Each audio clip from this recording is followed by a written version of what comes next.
Black Star Network is here. Hold no punches! I'm real revolutionary right now. Support this man, Black Media. He makes sure that our stories are told.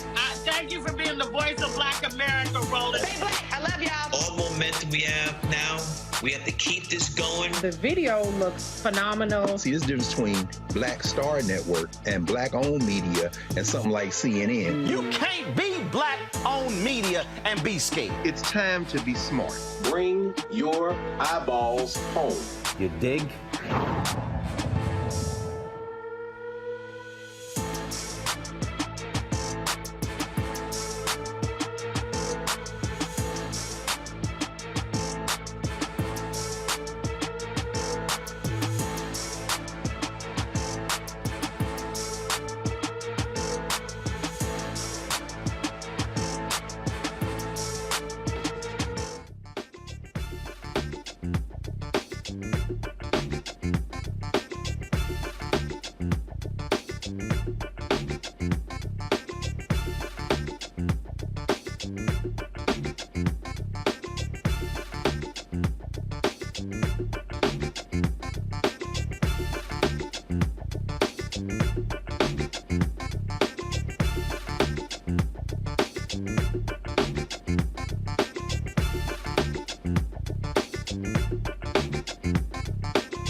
Today is Wednesday, February 15, 2023. Coming up on Roland Martin Unfiltered, streaming live on the Black Star Network. In Mississippi, a black man is almost killed at the hands of a white sheriff's deputies who allegedly shot him in the mouth while handcuffed. We'll show you disturbing images and provide you details about this case. The white man who gunned down 10 black people at a Buffalo, New York grocery store last year, sentenced today. We'll also show you video from the hearing and hear the shocking comments the gunman is making a year after committing mass murder. The National Association of School Psychologists held its annual convention in Colorado last week, but hotel security broke up a gathering held by the association's president, and they're not happy about it. We'll talk to the president about what the hotel had to say about this incident. A black freshman Tennessee representative is causing a stir with House Republicans because he wore a dashiki on the floor. We will talk with him about how he's representing his culture amidst the sea of whiteness in Tennessee. And folks, we mourn the loss of a business giant and HBCU supporter, Tommy Dortch. He passed away a couple of hours ago in Atlanta. We'll pay tribute to him right here on a show that he had a great appreciation and love for. It is time to bring the funk on Roland Martin Unfiltered on the Black Star Network. Let's go. He's got it. Whatever the miss, he's on it. Whatever it is, he's got the scoop, the fact, the find. And when it breaks, he's right on time and it's rolling. Best believe he's knowing. Putting it down from sports to news to politics. With entertainment just for kicks, he's rolling. It's on go, roll, roll, y'all. It's Roland Martin, yeah.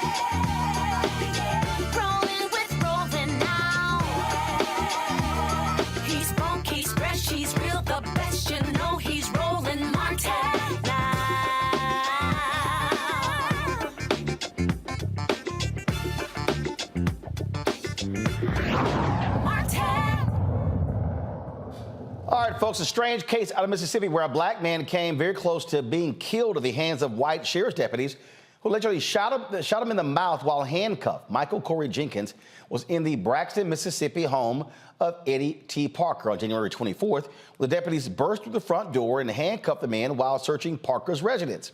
According to Michael's attorney, Malik Zulu Shabazz, the 6 white Rankin County sheriff's deputies falsely accused him and a friend of selling drugs and dating white women.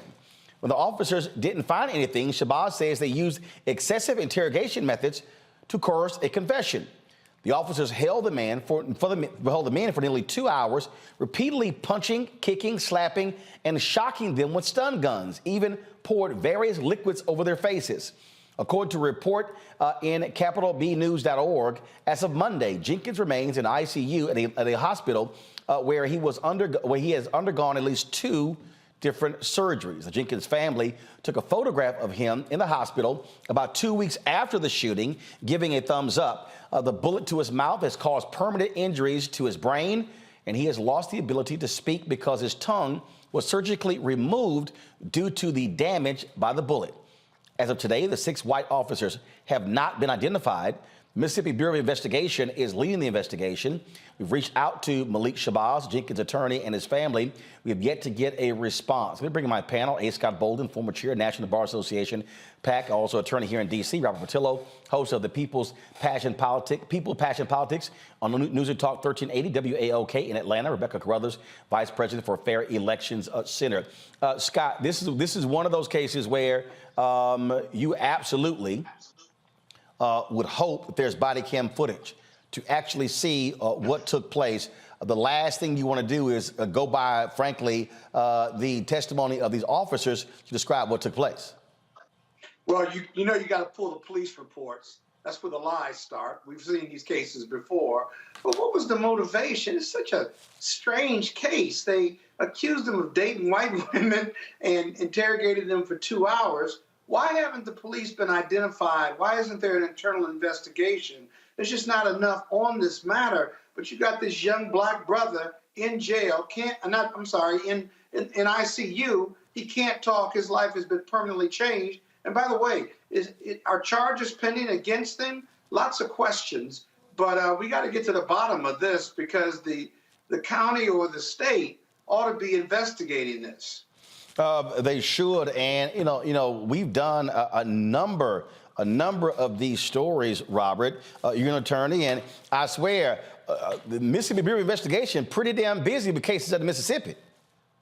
Yeah, you would think these jurisdictions would learn after a few of these settlements that it's no longer economically viable to keep beating up and killing black folks. But I would love to hear from these officers what exactly the justification they could articulate for shooting somebody in the mouth.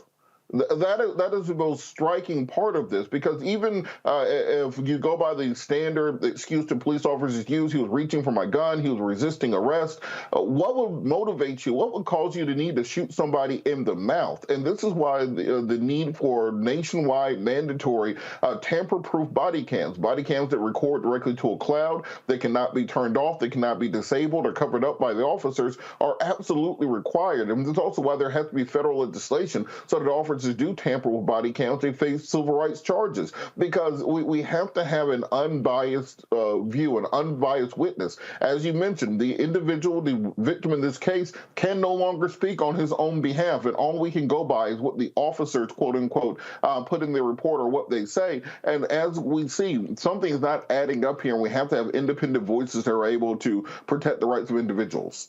Rebecca, this is an Associated Press story. The cops claim a gun was actually pointed at them, and that's why that took place. Again, we know a lot of these examples. I would hope there's body camera footage to actually see what the hell happened. So I have so many questions. If there was a 2-hour interrogation, at what point was there a gun that was pointed towards them that required them to discharge a gun in his mouth, towards his mouth, to cause brain damage as well as damage to his tongue, resulting in it being cut out? My other question is it standard operating procedure to interrogate someone for a couple hours and not check to see if they actually are in possession of a firearm before you spend 2 hours interrogating someone? This simply doesn't make sense. but it doesn't make sense because it does not make sense. I know that the Mississippi Bureau of Investigation is busy with all sorts of things. Maybe they're too busy still researching to see if Brett Favre stole some money from poor folks in Mississippi. But either way, we're going to need the Department of Justice to step in and to actually do the investigation here. Indeed. All right, folks, got to go to break. We come back. We're going to talk about what happened in Buffalo, where the white racist was sentenced to life in prison without parole. The family got a chance to also have their victim impact statements, and they got real tense in the courtroom. We'll show you what took place. Folks, you're watching Roland Martin Unfiltered on the Black Star Network. Back in a moment.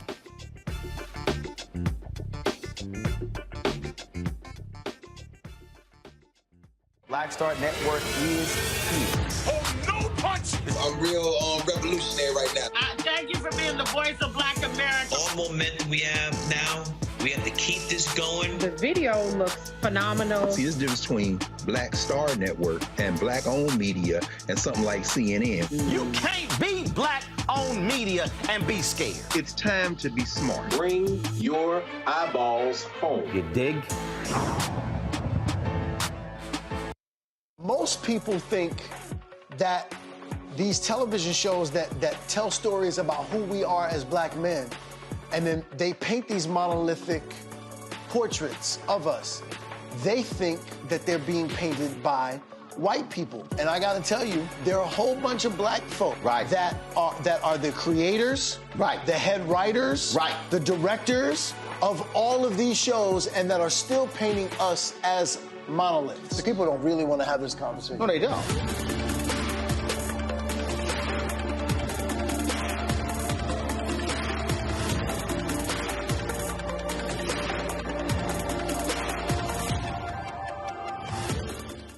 On a next, A Balanced Life with me, Dr. Jackie, a relationship that we have to have. We're often afraid of it and don't like to talk about it. That's right, we're talking about our relationship with money. And here's the thing, our relationship with money oftentimes determines whether we have it or not. The truth is you cannot change what you will not acknowledge. Balancing your relationship with your pocketbook. That's next on A Balanced Life with me, Dr. Jackie, here at Black Star Network. Hi, I'm Eric Nolan. I'm Shantae Moore. Hi, my name is LaToya Luckett, and you're watching Roland Martin Unfiltered.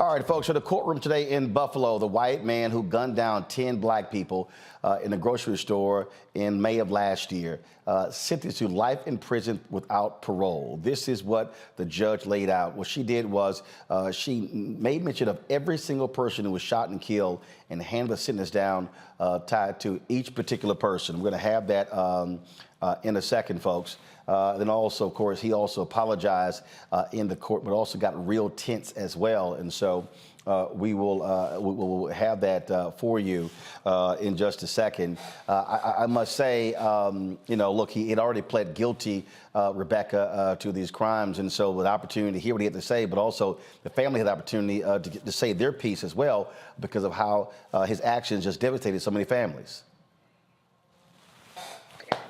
You know, there's nothing that he could have said today that would have brought back those who lost their lives in this horrific incident that occurred. And, you know, it also bothers me at times because when we see these tragedies happening, especially towards Black Americans, sometimes we're expected just to immediately forgive. And it takes a while to be able to forgive. I'm not even convinced that we should readily be offering our forgiveness because it seems like it's almost like a solace to the perpetrator. But, you know, I really grieve for those families and I feel for those families. It was such a horrific thing that happened. And I want to center around those folks who lost their lives rather than the actual perpetrator because it's just senseless. And again, it was one of those things where today, again, where the judge, so many people, of course, were just shocked and stunned by what took place. Here is the judge speaking in the courtroom. And other similar hateful acts across the country, motivated by white supremacy and replacement theory, are a reckoning for us as a nation. The ugly truth is that our nation was founded and built in part on white supremacy, starting with the treatment of Native Americans by the first European settlers,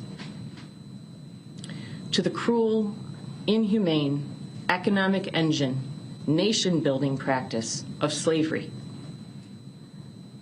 to indentured servitude, to Jim Crow laws, to government policies creating segregated public housing with communities of color often placed in environmentally hazardous locations, to the manner in which expressways were built, dividing urban neighborhoods to create easy access to government-subsidized developments in the suburbs with restricted covenants prohibiting the sale of suburban homes to African Americans. All right, folks. The man who of course, did the killing in the courtroom. He actually, first of all, that was Judge Susan Egan. And so the man who actually did the killing, he apologized and offered this statement. So this is what Peyton Gendon had to say. Listen. To the war on...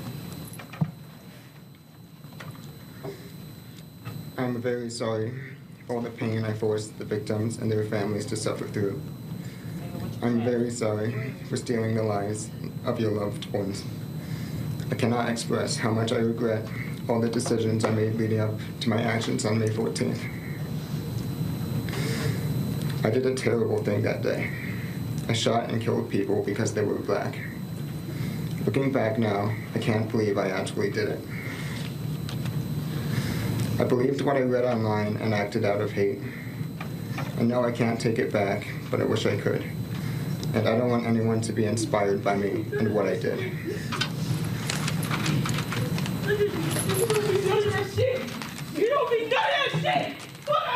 Folks, it was extremely emotional in their courtroom. At one point, a family member, overcome with emotion, lunged at Gendon and had to be restrained by authorities.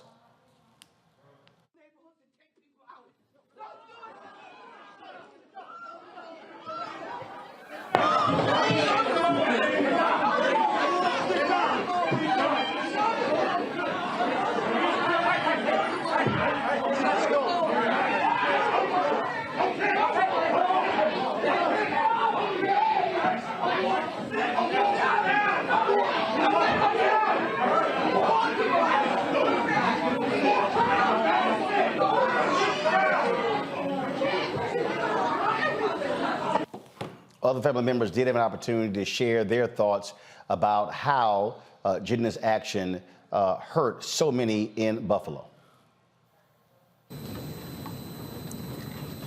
My name is Kimberly Salter, and I stand here this morning on behalf and with my husband, Aaron Salter. My family and I are here this morning, and we wear red and black. Red for the blood that he shed for his family and for his community, and black because we are still grieving. Our grandmother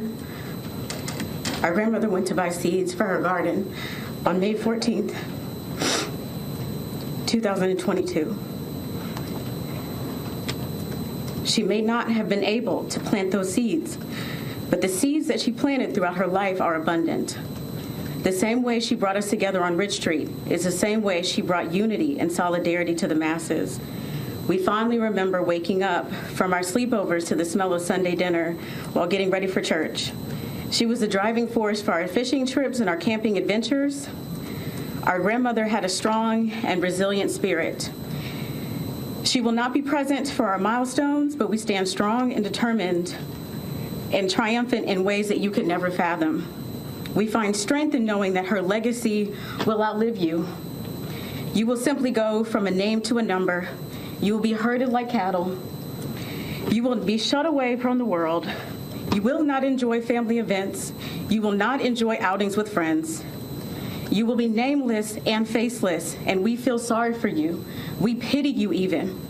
Your life was meaningless before May 14th, 2022, and you woke up every day feeling small. You clearly did not value your own life, which allowed you to devalue the lives of others. Even with all of the heartache that you have caused, you still have failed to break our family spirit. You thought you broke us, but you awoke us. We all know the pure hatred and motivations behind your heinous crime, and we are here to tell you that you failed. I watched you kill my mom. I watched you on the internet. I watched you shoot her once, reload, and shoot her again.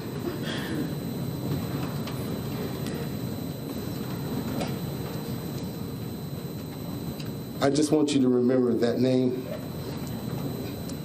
and what you did. On March 14th, you killed Celestine Cheney, Roberta Dury, Andrew Mackley, Kathleen Mosley, Marcus Morrison, Haywood Patterson, Andrew Saunders, Geraldine Talley, Ruth Winfield, and Pearl Young. These are the names of the victims you decided to kill that day. My daughter, Robbie Drury, was a young woman. She was not married. She had no children. She never will. Robbie was our youngest daughter.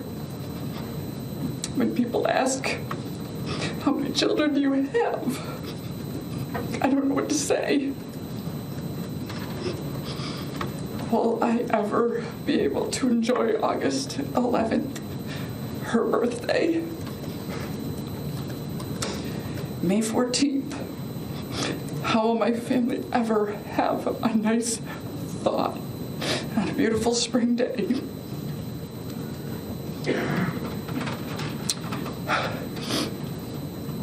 How do I look at her Christmas stocking hanging every year? Today, when I think of Robbie, I don't think of her like this. I need this picture to remind me she was a beautiful girl. You took away my mom. Scott, again, very difficult day in that courtroom, and clearly those families are still devastated by what this white racist did. I can't take it, man. I'll tell you. I chose to be a lawyer because I grew up watching my daddy try cases. I've been in those courtrooms with similar situations, and this racism thing, man, has so many components to it, so many tentacles. I've never really understood racism and why. I've never had a problem with race in this country. I've had a problem with others who have a problem with the color of my skin and the color of your skin, and it has devastated my people. It has. And in 2023, when you look at the video of that courtroom, that's America, Roland. That's where we are. That's a microcosm of America. Guns, racism, white supremacists, criminal justice system, black and whites against one another.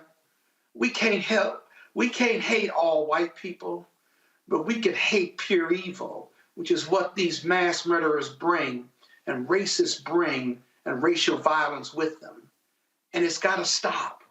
And we are not prepared as a country, elected officials or otherwise, to deal with the race question, to deal with the gun issues, right? We accept gun violence in exchange for the Second Amendment. We do. Shame on us. Shame on this country and how we would argue that we're the best and the brightest, because we're not. As long as we got racism, gun violence, and racial violence, it is still a struggle for America to reach its pinnacle and to give us the promise, to keep the promises fairness and justice and equality. We're a long way from it. And when you look at that video, you see how far away we are from that utopia, from that American dream, from this experiment being successful. That's what I think. Robert?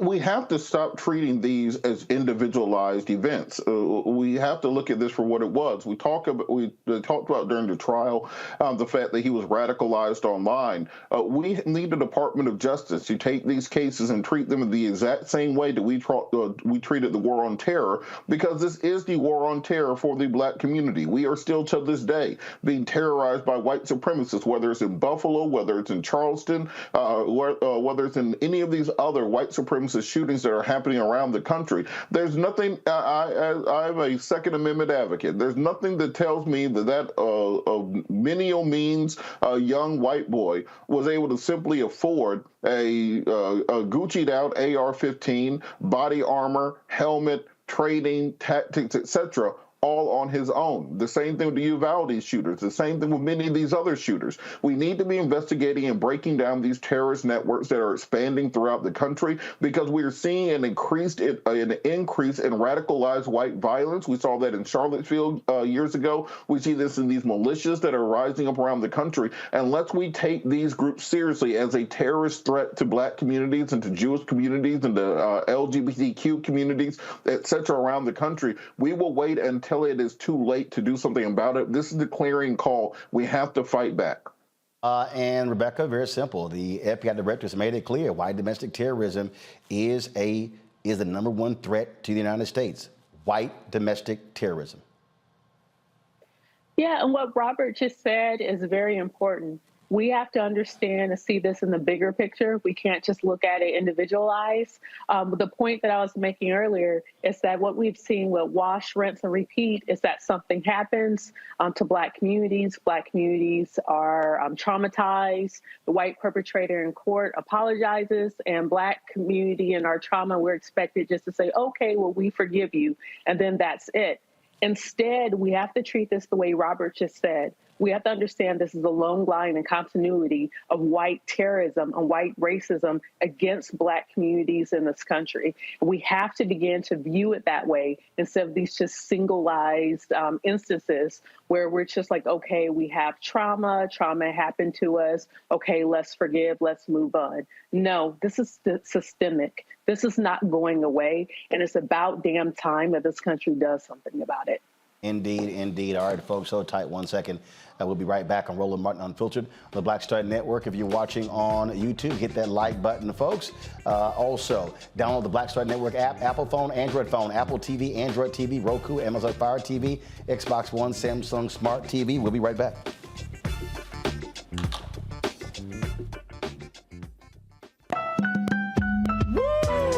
Impacted by the culture, whether we know it or not. From politics to music and entertainment, it's a huge part of our lives, and we're going to talk about it every day right here on The Culture with me, Faraji Muhammad, only on the Black Star Network. Next on Get Wealthy with me, Deborah Owens, America's Wealth Coach. Listen to this. Women of color are starting 90% of the businesses in this country. That's the good news. The bad news, as a rule, we're not making nearly as much as everyone else. But joining us on the next Get Wealthy episode is Betty Hines. She's a business strategist, and she's showing women how to elevate other women. I don't like to say this openly, but we're getting better at it. Women struggle with collaborating with each other. And for that reason, one of the things that I demonstrate in the sessions that I have is that you can go further together if you collaborate. That's right here on Get Wealthy, only on Black Star Network. I'm Chrisette Michelle. Hi, I'm Chaley Rose, and you're watching Roland Martin Unfiltered.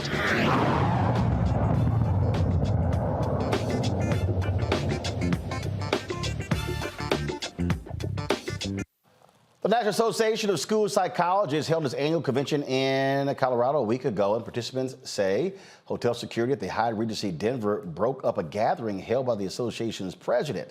The group was honoring Dr. Celeste Malone, the organization's first black female president in 25 years, during their 55th annual convention. The group says hotel security shut down a party in the presidential suite hosted by Malone. Guests were asked to leave, and security officials stayed in the room to make sure they did. They say no warnings were given, even when hotel policy requires 1 or 2 warnings before any action is taken. Joining us now is Dr. Byron McClure, a national certified school psychologist from Houston, as well as Dr. Malone, who's president of the organization from Bethesda, Maryland. All right, so Doc, so y'all, look, we've all been to conventions, and we all know, anybody knows, okay, you're gonna have parties in the presidential suite.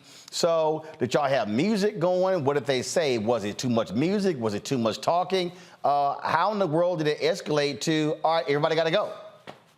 Well, they came to the door. I had given a toast just thanking the Black community, my students, the alumni, the faculty at Howard University, as well as my other Black faculty colleagues. It was a beautiful space for us to be able to make connections, especially in a profession that's predominantly white. About 10 minutes after, around 9:30 p.m., hotel security came to the door. They asked for the person whose name was on the suite. Wait, hold up. 9:30? 9:30. Minutes before their quiet hours. This ain't like 1:30. Nope. Okay, 9:30. Okay, go ahead. Okay. So hotel security came. They asked if my name was the one on the suite. I said yes. They said there had been several noise complaints and that everybody needed to leave and that they were going to stay there until everybody left. So I told people what had happened, and everyone moved out quickly. We complied, we followed directions to the point where there were some people who left things in the suite because it was so abrupt that the ending occurred. There were a few people, some of my close family and friends, that were staying in the suite to help me clean up, and hotel security was standing in the living room and said that the only people allowed to be in the space were the people that were registered to the suite, which was me, and that everyone else needed to leave. I pointed out that all of these other folks are with me. They're helping me to clean up, and hotel security saw them cleaning up. And then they said that we would have to go downstairs with our identification for everyone to be added to the suite in order for them to stay. Okay, so did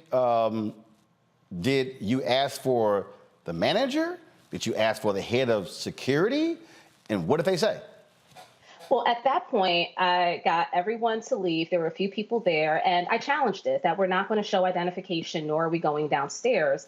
Am I not allowed to be in my room with my guests? Since when did hotel policy change that we're no longer able to have rooms? And then I pointed out the suite that I was staying into. Where we were was a large parlor area. I also had a 1-bedroom suite next door, and I also had a room adjacent to the suite where some of my family were staying. So I asked, well, are you telling me that I can't have anyone in my sleeping quarters next door? When the security guard realized that I had both of the adjoining rooms to the suite, he backed down and said that there better not be any more noise complaints and left. After that, I called the NASP executive director, Dr. Kathy Minke, to apprise her of the situation so that we could schedule a meeting with the hotel general manager the next day. So, Byron, the hotel has since issued an apology. Hyatt Regency Denver sincerely apologizes to the National Association of School Psychologists President Dr. Celeste Malone and her guests at an event in our hotel during NASP's 2023 convention for not providing them with an experience that is consistent with Hyatt's strong commitment to equity, diversity, and inclusion. We want to begin by thanking Dr. Malone, NASP members, and convention attendees, and the broader Black school psychology community who have reached out to us to share their concerns over what has transpired this past week. Our goal is to treat every person who walks into our hotel with empathy and dignity, and we believe that we did not deliver on that experience for Dr. Malone and her guest. On the evening of February 8th, Hyatt is conducting a thorough investigation of the colleagues involved, and the entire hotel staff will be retrained in diversity, equity, and inclusion. We are working with Dr. Malone and NASP leadership to determine a path forward. In addition to retraining for a team, we're planning to compensate and apologize to the individuals involved and make substantive donations to organizations important to NASP. We've discussed a focus on supporting graduate education of Black and other minority minoritized school psychologists. We've also invited Dr. Malone and NASP to work with us to ensure that all NASP attendees feel genuinely safe and welcome at future events hosted at Hyatt properties. We trust we can continue a productive dialogue with Dr. Malone and NASP. Sincerely, Greg Leonard, General Manager, Hyatt Regency Denver. Okay, so here's my problem here. Okay, that's all great, that's all wonderful, that's all flowery, it's all after the fact. But you jacked up the moment, you screwed that up. It was supposed to be a joyous occasion, and you completely threw water on that, Robert. So first, Robert, were you there? Oh, Byron. I'm sorry, Yeah. Byron, were you in the? Byron, were you in the suite? Yes, I was there. I was fortunate to be in attendance, and we have to be clear, Roland, that they put out the statement, but just because they put out a statement, we can't equate progress with concessions. Right. And the statement they put out was 6 days after the fact, and this is a step in the right direction. But there is still much work to be done. And I don't want it to get lost that we have to have serious progress. Black school psychologists account for roughly 4% of the field. When you break that down with Black men, we account for only 1% of the field. So it's more likely to become an NFL football player than it is to become a Black school psychologist. And what we're talking about here is having serious progress so that Black psychologists can meet the mental health needs of our young people, of our students all across this country. But this incident should have never happened. Dr. Malone, I'm confused here, okay? So the general manager releases that statement. Where were they the next day? So the next day we met with them. I met with them along with the executive director of NASP and our manager of conventions and meetings. When I told them the story, Dr. Minky, she immediately recognized it for what it was. And for that, I am grateful and appreciative that they also took a very strong stance as they met with the hotel leadership. In our meeting with the general manager on Thursday morning, I explained to him the whole story, and we asked why their security protocols were not followed. We never received a warning about any type of noise complaints. I also pointed out to him that I questioned if there were noise complaints in the first place, considering that I occupied most of that floor. I had the largest suite in the hotel, and I also had the rooms that were adjoining to the suite, and the suite across the hall from me was vacant. Per the protocol and agreement that the hotel had with NASP, if there was any incident with a NASP convention attendee, they were supposed to call our executive director and our director of convention and meetings. That did not happen. And so we were all very forthright with the general manager that security came to the largest suite in the hotel, saw a room full of Black people, and for that reason shut it down as opposed to following their protocols. Even before, we believed that we were being surveilled by the number of Black people that were coming to the suite. We were warned when my friends were setting up and they asked for plates. We were warned not to get too rowdy. I've been to many of these conventions before. I've been to many receptions in suites, and never have I seen anything like that when there have been far larger, louder gatherings late at night. So it was quite clear to us that this was racially motivated, and that was our consistent messaging when we spoke with the general manager as well as with Hyatt Corporate. So they're saying we're going to retrain. Okay, is anybody going to get disciplined? Is anybody going to be fired? And the security who came, first of all, how many security people, and were they white? Yes, how many? There were two, and white, yes. What, male, female? A male and a female. And the male security individual was the one who entered into the room and said that he was going to stay there until everybody left. Have y'all demanded that he be disciplined or fired? We have not said anything about that. So we have been focused on the broader structural and reparative actions. We also recognize that is a human resources issue. For what we wanted at the moment, it was for repair for those who were immediately harmed, such as myself and all of the guests there, as well as the larger community of Black school psychologists, because it violated our sense of safety. That if the president of the association could experience this, what does this say about any other Black school psychologists? So the actions that we were working towards was looking at what changes Hyatt Corporate was going to make in terms of their training, and also working closely with them for in how they could use this and learn from the situation. And if they did not respond in an appropriate way, what was on the table as well was canceling contracts with future Hyatts. But for me, Byron, I want somebody fired. I want a manager disciplined. I want to know how many black security staff they have there. And then if they don't have any, I want the people hired. I mean, because at the end of the day, this is somebody who decided on their own to take an initiative on their own. Look, we all understand what a protocol is.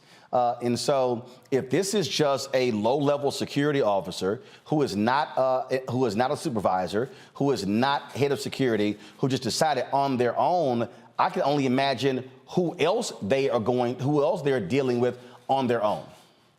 Right. And Roland, that's what we have to have a conversation about. We have to look at this not as an individual problem, but we have to look at the structural and systemic problems that led to this incident happening. Yeah, for me, I'm looking at both. No, again, follow me here. For me, I want the individual dealt with, frankly, gone, because here my whole deal is, who did this happen to beforehand? And then I want to know, y'all got any black people? Because look, I'm real clear. I'm a firm believer, white folks act a fool, they get fired, get replaced by black people. That's just me. But then also saying, all right, now let's break down exactly your whole system here, because at the end of the day, look, imagine if this person did this to other people who did not have the power to fight back. Right, and that's a valid point. And we're looking at Dr. Celeste Malone, who is the first black female president in 25 years. And the first was Dr. Deborah Crockett, who paved the way. And we want to be able to propel black school psychologists to leadership positions, to make sure that we're in the workforce so that we can meet the needs of young people across the country. And if we're unable to do that by attending NASP, then that's going to make our work that much more difficult. And so all of these issues must be addressed at the individual level as well as the systemic level. Last question for you, Dr. Malone. Have y'all reached out to other black organizations to let them know what took place, and to also say, hey, we need allies to put Hyatt on notice. If you don't fix this, then we will make sure that other black conventions are not booked at your hotels? We've had that type of outreach and so much more. So there was a lot of outreach that happened organically when NASP released a statement on Friday when some of our talks with the Hyatt stalled. Once we put out that statement saying what our demands were in terms of compensation for me, all of the guests who were at that event, as well as the substantive donations to the NASP Minority Scholarship Program, Howard University School Psychology Program, and the Black School Psychologists Network, we had a number of organizations rally, such as the Association of Black Psychologists, the American Psychological Association, the Association for Association Executives. There were a number of groups that came to us and released public statements saying that this behavior will not be tolerated. No, have y'all also reached out to the black convention planners, the individuals who work with much larger organizations as well? Have y'all let them know about what took place? I personally have not, but I was, yes, because I don't know those connections either. And why we need help. We need people to amplify what happened. We need to bring awareness, but we also need to be connected with resources. We have the Black School Psychologists Network, as Dr. Malone mentioned. We're trying to have the first summit, which is going to take place April 27th through the 28th. But we need your connections, your resources, so that this incident isn't in vain, that we can continue pushing this message forward and actually taking action and bringing about positive change for our community. So help us, Roland. We're calling you out, Roland. Help us out. Like that. First of all, that's easy. They ain't no but a text message. Okay, so that's like you tell me that brother, look, you see what's saying? Can you see this? That's all it is. Okay, so again, you got the black convention planners who actually do this. Then of course you got your larger organizations. You got Divine Nine. Either one of you member of the Divine Nine? We both are. I'm a proud member of Delta Sigma Theta Sorority Incorporated. Have you reached out to the Deltas? Yes, I have. Okay. Absolutely. Byron, you member of what? Alpha Phi Alpha Fraternity Incorporated. Have you reached out to President Lonzer? And that's on our list to do as well. No, Byron. Byron, have you reached out to President Lonzer? I have not, but I will. Okay, you reach out to your regional vice president and President Lonzer. I can send them a text message during the break. So that's how we'll handle that. Sir. So let us know what happens next with the Hyatt. Thank you so much for amplifying and sharing the story. We really appreciate it. All right, folks, I appreciate it. Plus, also, I know the last 4 Delta presidents. I'll let them know, too. All right, I appreciate it. Thanks a lot. Folks, I'm over time. I got to go to a break. We'll discuss with my panel when we come back on Roland Martin Unfiltered.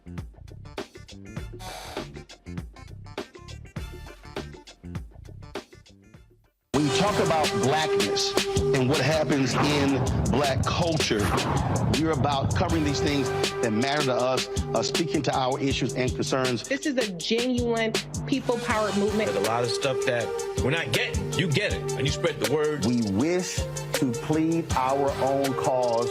Too long have others spoken for us. We cannot tell our own story if we can't pay for it. This is about covering us. Invest in black-owned media. Your dollars matter. We don't have to keep asking them to cover our stuff. So please support us in what we do, folks. We want to hit 2,000 people, $50 this month, raise $100,000. We're behind 100,000, so we want to hit that. Y'all money makes this possible. Check some money orders. Go to P.O. Box 57196, Washington, D.C. 20037-0196. The Cash App is $RM Unfiltered. PayPal is R Martin Unfiltered. Venmo is RM Unfiltered. Zelle is Roland at RolandSMartin.com. Hi, I'm Dr. Jackie Hood Martin, and I have a question for you. Ever feel as if your life is teetering and the weight and pressure of the world is consistently on your shoulders? Well, let me tell you, living a balanced life isn't easy. Join me each Tuesday on Black Star Network for A Balanced Life with Dr. Jackie. We'll laugh together, cry together, pull ourselves together, and cheer each other on. So join me for new shows each Tuesday on Black Star Network, A Balanced Life with Dr. Jackie.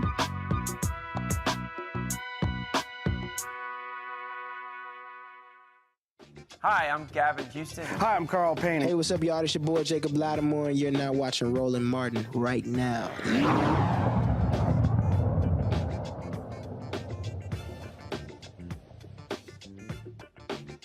All right, I want to bring in Rebecca Scott and Robert here. Robert, I'll start with you in this segment here. This is where institutions have to pay. And when I say have to pay, somebody got to lose their job. Somebody got to lose their job. I don't give a damn, okay? People could say, oh, you know what? You can have mercy. You can have grace. That's at church. You can have grace at church. Somebody got to lose their job. Because you ain't some white boy who decided to walk into a presidential suite. Let's be real clear. I have been to a ton of conventions. Everybody know when you in the presidential suite, let's just say you get privileges not everybody else get. And when you hear her say, I had the rooms next door and a suite across the room, across the hall was empty, who the hell complained? Well, on that point, Roland, one, I'm realizing I should have had a whole different major in college. I ain't no school psychologist got down like that. That's not like my kind of party that you need to be at. But first of all, Robert, it was 9:30. Let's be clear. It wasn't 2:30. It was 9:30. Yeah. I'll use the roll around for the after party around 1:30, 3 o'clock around there. But to your point, there's no reason for this protocol to not have been followed. If there was indeed a complaint, then you give a warning. You call up to the room. Then you may send somebody to knock on the door a second time. And then if it's continuous complaints throughout the night, then you break up the party. But nobody goes to the presidential suite at 9:30 in the evening and tells everyone to leave. And it's clear from what they said that there was profiling that went on from the time that they registered, from the time they started bringing people in. And it's not as if the hotel was surprised there was a party going on there. They asked for plates. They helped them set up the party. So this entire thing reeks of racial profiling and racial animus. So not only should individuals lose their jobs, I would love to see a new program instituted by the hotel chain to train new hotel general managers who come from the African-American community, to have more owners of hotels be African-American, because the way that you remedy this isn't simply by releasing a statement, it's by ensuring that you change the practice going forward. Again, Rebecca, I need somebody fired. I need a head on a stick.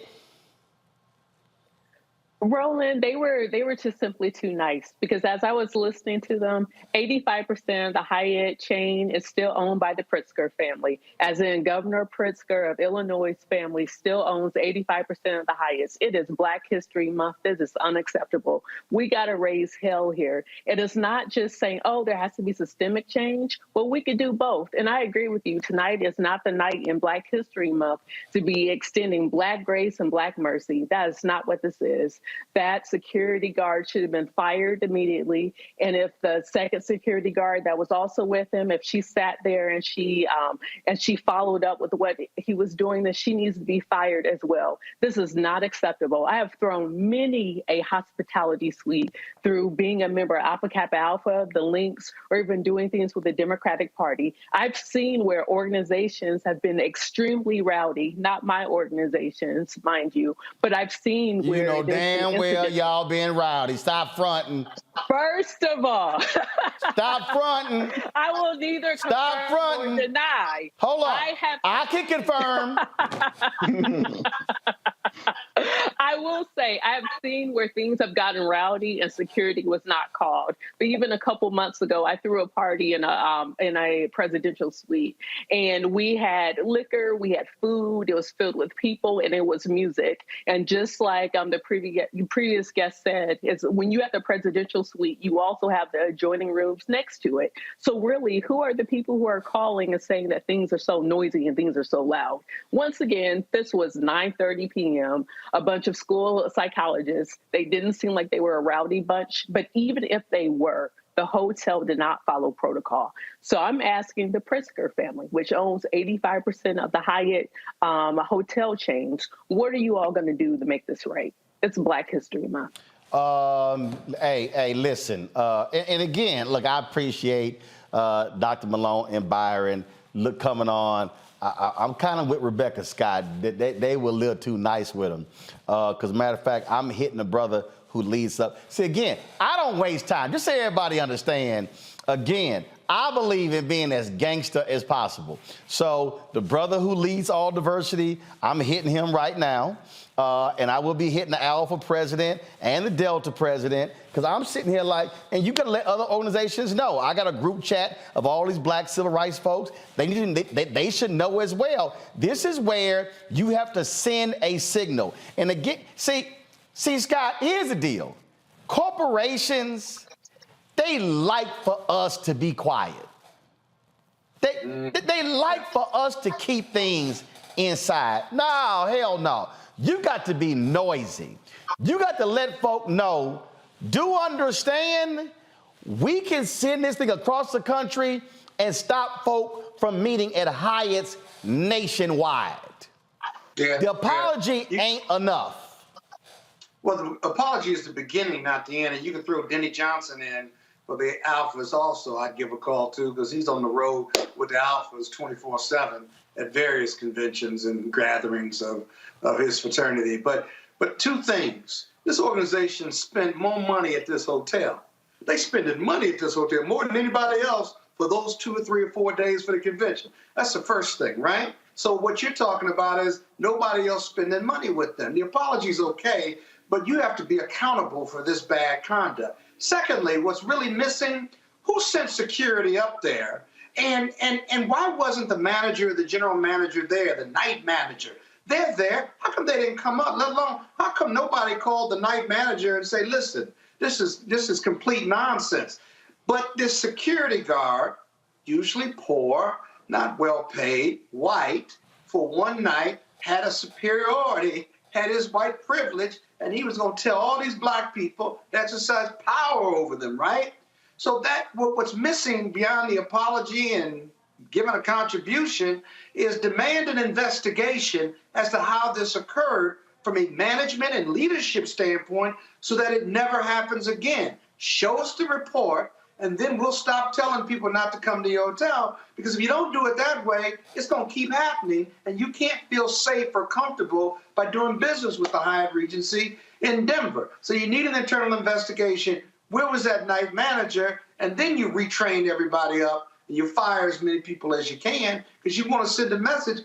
Black people spend $1 trillion a year in total. They spend $1 trillion a year, some ungodly number. We're spenders, right? Organizations spend. That's their bread and butter. They're in the people business. The tourism hired regions, they're in the people business. It's outrageous. Just really, really inappropriate, in my opinion. And again, when they said, hey, we're going to make donations to organizations, no. Size of check. Is it size matters? Yeah, size matters. I'm telling you right now. Listen, y'all, look. Roland, you know you've been thrown out of a couple of parties at presidential suites. No. First of all, let me be real clear. If I was in that suite, I'm letting you right now, I would say we ain't moving a goddamn inch. Oh, No. I would have said, y'all gonna call the manager right now. See, right. I would have hit their ass with protocol. Right. I would have said, yo, ain't nobody moving. Call your boss. Yeah. Bring your boss. They say, well, we're gonna call the police. No, what they say is, we're going to call county on you. What are you going to say then? Hold up. Scott, so you talking to the wrong one. I hope you call the police on me. Because you know what Roland going to say? I got the mayor on speed dial. Right. It's going to be a show. No, this real simple. This real simple. Right. If I'm in Denver, and you show your ass, I'm telling you right now, I'm going to hit you with, I'm going to call the mayor. And then keep showing your ass. I'm going to say, I'm going to call the former mayor, Wellington Webb. Now you want to go there, just go there. Right. And then if you really want to go there, then I'm going to say, I'm going to call your real boss. I'm going to call the governor of Illinois. Now what you want to do? And guess what? The party. Well, sir. Guess what? Sir, put your hands behind your back. No, that's not what's going to happen. Put your hands behind your back, sir. No, what's going to happen is the party will be continuing. That's what's going to happen. Let me go to a break. We come back. We're going to tell y'all about a student walking out in Alabama. We'll discuss that. I'm going to tell y'all what Ruth Simmons, why she may be leaving pre-PB early. White Texas A&M Regents trying to truly run Prairie View, and we'll pay tribute to Atlanta businessman Tommy Dortch, passed away today, folks. A devastating loss, and we'll celebrate his life and legacy. You're watching Roland Martin Unfiltered right here on the Black Star Network. Pull up a chair, take your seat. The Black Tape with me, Dr. Greg Carr, here on the Black Star Network. Every week, we'll take a deeper dive into the world we're living in. Join the conversation only on the Black Star Network. Hatred on the streets, a horrific scene, a white nationalist rally that descended into deadly violence. White people are losing their damn minds. An angry pro-Trump mob storms the U.S. Capitol. We're about to see the rise of what I call white minority resistance. We have seen white folks in this country who simply cannot tolerate black folks voting. I think what we're seeing is the inevitable result of violent denial. This is part of American history. Every time that people of color have made progress, whether real or symbolic, there has been what Carol Anderson at Emory University calls white rage as a backlash. This is the rise of the Proud Boys and the Boogaloo Boys. America, there's going to be more of this. Here's all the Proud Boys, guys. This country is getting increasingly racist in its behaviors and its attitudes because of the fear of white people. The fear that they're taking our jobs, they're taking our resources, they're taking our women. This is white fear.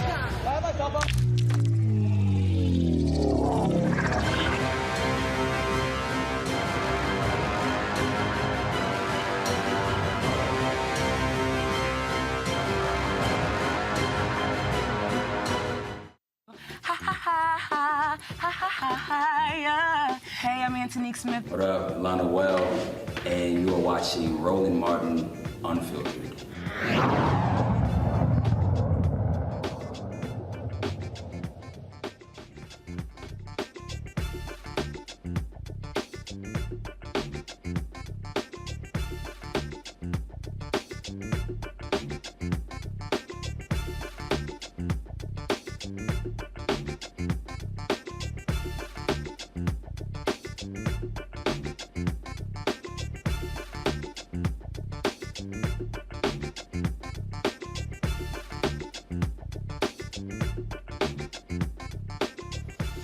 All right, folks, we told you about 200 students at a high school in Tuscaloosa, Alabama, walking out after they were told by school officials for the Black History Month program they could not discuss any issues that took place before 1970. These students obviously not happy at all at Hillcrest High School. Joining us right now is the president of the Tuscaloosa branch of the NAACP, Lisa Young. Lisa, glad to have you here.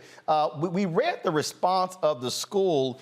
Has anybody actually accepted responsibility? Have they actually said that this was stated? Was this written? Was this in an email? Or was it verbal that was told to the students? It was verbally told to the students. No one had accepted responsibility. So it's verbally told. Who told the students this? Was it a principal? Was it a teacher? This was told to students it was told to students by an assistant principal. By an assistant principal. And so I take it they reported that assistant principal. Has the school board, I mean, what have they actually said? Other than that statement the school that they put out, what has actually happened? So we've had a meeting with the principal. We've had a subsequent meeting with the superintendent, with a couple of school board members and some members of the administration at the board. All right, and what did they say? I must say that I have been disappointed with the outcome. No one is accepting responsibility. It seems to come down to a situation where we have some people that's just not willing to negotiate. So their whole attitude is, all right, what y'all got next? So what do you have next? So what do we have next? One of the demands of the students was that if they did not feel that the administration was being genuine with them, that they would lobby against a tax referendum that would support the school system. That failed yesterday. Also, I have been in contact with individuals with the Department of Justice. They want to come in and do mediation. We met them today. We're still waiting on the response from the school board to have the Department of Justice come in and do mediation. Has this assistant principal, has anybody actually called him or her in? And have they admitted that that's what they told the students? No meetings that have taken place have included the assistant principal. She has not been available. Well, Lisa, keep us abreast of what happens next. We certainly are interested in hearing how this comes to a conclusion. Most definitely. We want to thank everybody for the outpour of support, and we're trying to keep everyone up as things unfold. Man, again, that's what we're dealing with here in 2023. Lisa Young, we appreciate it. Thanks a lot. Thank you. This is one of those things, Scott, where, look, what we got, look, it ain't ended, okay? We know it's Alabama, but this happens all over the place. We're dealing with white fear. That's why I wrote the book. And we got to understand that we just can't sit here and play footsie with these people. We got to, frankly, put that foot on their neck and keep it there. Yeah, we got to not only put our foot on their neck, but we got to also encourage Black folks and white folks to have a dialogue on this race question. White people are so afraid to talk about race. They're so whether they feel guilty about it or they feel proud about it, they just don't want to talk about it. They don't want to teach. They don't want to talk. America's so imperfect.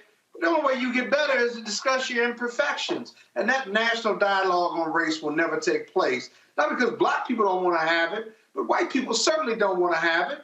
And they don't want to even teach it, quite frankly. It's like slavery and Jim Crow and civil rights and Black oppression just never occurred. Or it occurred, we did our accountability, we made our atonement, and let's just not talk about it anymore. Let's talk about the great things in America. Well, you just saw that video of that Buffalo mass murderer, that racist SOB being sent to that courtroom. That courtroom, what you just showed, was race in America today in a microcosm. Until that changes, we need to be talking about Black History 12 months a year, and we really need to be talking to white people about Black history and being comfortable with having that dialogue to eliminate racism. Till we have that dialogue, and I don't see it coming anytime soon, we're going to continue to have this race question. I've said point blank over and over and over, Rebecca, we can't be nice about this. We can't be gentle. We can't make them comfortable. We've got to give them hell, and we got at every step of the way. So I hear what Scott is saying, that we got to talk to white people, but let's just take a moment back. This is Tuscaloosa, Alabama. They could just go right up the street to Birmingham to the Civil Rights Museum, which is one of the best civil rights museums in the country, where the 16th Street bombing occurred, where that 16th Street Baptist Church is still there. It's right there. So this is not about we have to go talk to white people about race. The people in Alabama already know about race. You could go down to Montgomery and you can see the Truth and Reconciliation Museum, where you can see all the imagery that is highlighting and showing those who died by lynching in this country. There's over 4,000 Black folks who are honored there, and then plus the many other folks whose names we will never know. That's right there in Alabama. Or next month is the reenactment of Bloody Sunday. So it's not like Alabama doesn't have all of this imagery around race, or Alabama doesn't have all this history that's rooted in racism and the civil rights movement that has occurred. It is not where these people don't understand or don't care about. So these people aren't aware of civil rights. Civil rights is all around them in Alabama. This is folks deciding that they don't care. And like what Roland is saying tonight, when we think about white fear in this country, that's what this thing is about. It is not our responsibility to educate them anymore when they have all of the access and resources around them to educate themselves on race, if they so choose to. Well, but here's the deal, Robert. We're seeing what's happening in Florida with DeSantis. We're seeing what's happening in Texas. We're seeing how these white conservatives are doing this all across the country. And this is what we're really at. Wait till I talk about the Prairie View story, you're going to understand this. They want to shut all of this down. We also have got to, frankly, train our Black kids to not be afraid and to, I'm glad these students walked out. We got to say, no. You got to bring that heat every single day. Yeah. Well, it's interesting because this is all about who controls his story, because they have never taught history in America. Even the Black history we had 20 and 30 years ago wasn't really a full counting of what America has done. It's always been his story. And even at this point in time, the little bit of Black history that we got has all of a sudden become unpalatable because, as you say, in the next 15 or 20 years or so, we'll be going to a majority-minority nation. They see themselves as losing power, and their fear is that when the rest of us become the majority, we will teach them how they treat them the way they treated us when they had the majority. And so the way you stop that is by preemptively changing history to suit your purposes, to change history to where you are always the hero. That's why you can teach that George Washington chopped down a cherry tree and told his father, I could never tell a lie. But then you find out in college, he owned 300 slaves that he beat and raped for his entire life. They want to change the way that they view that history and the way that they see those things going forward. This is why it's so crucial that we control the education for our children going forward. Regardless of whether they try to teach and indoctrinate into your children nationwide, you can control that at your home, at your house, in your church, in your community. Make sure your children are volunteering with civics groups. Make sure they're talking to our elders who are still here, who fought those battles on the front line and saw those things firsthand. Make sure they have a full Black history education before they walk into that room, so that when somebody try to tell them some old bull jive, they know the truth. Indeed. So, folks, that's what we have to do. We got no choice to do so. Going to a break, we come back. Ruth Simmons is one of the reasons why she's stepping down is that she's been battling the Texas A&M Board of Regents, who are nearly all white, over the real control of Prairie View A&M, historically Black college. Wait till we show you what she said at the State of the University address this could reveal the tensions she's been having with the Texas A&M Board of Regents. That is next on Roland Martin Unfiltered on the Black Star Network. Watching on YouTube, hit the like button, y'all. We should easily be at 1,500 likes. I should have to be asking y'all this every single night. Y'all are commenting. Hit the button. Also, download our Black Star Network app, Apple phone, Android phone, Apple TV, Android TV, Roku, Amazon Fire TV, Xbox One, Samsung Smart TV. You can also now watch us on Amazon News. That's right, click the Amazon Fire. If you got Amazon Fire, click on the Amazon News on Amazon Fire. You can watch our 24-hour, 7 days a week live streaming channel right there on Amazon News on Amazon Fire TV. We'll be right back. Most people think that these television shows that tell stories about who we are as black men, and then they paint these monolithic portraits of us. They think that they're being painted by white people. And I gotta tell you, there are a whole bunch of black folk that are the creators, the head writers, the directors of all of these shows, and that are still painting us as monoliths. The people don't really want to have this conversation. No, they don't.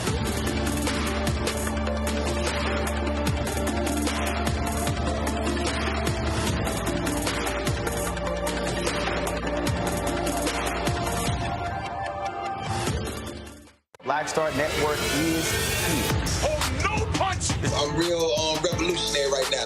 Thank you for being the voice of Black America. All momentum we have now, we have to keep this going. The video looks phenomenal. See, there's a difference between Black Star Network and black-owned media and something like CNN. You can't be black-owned media and be scared. It's time to be smart. Bring your eyeballs home. You dig?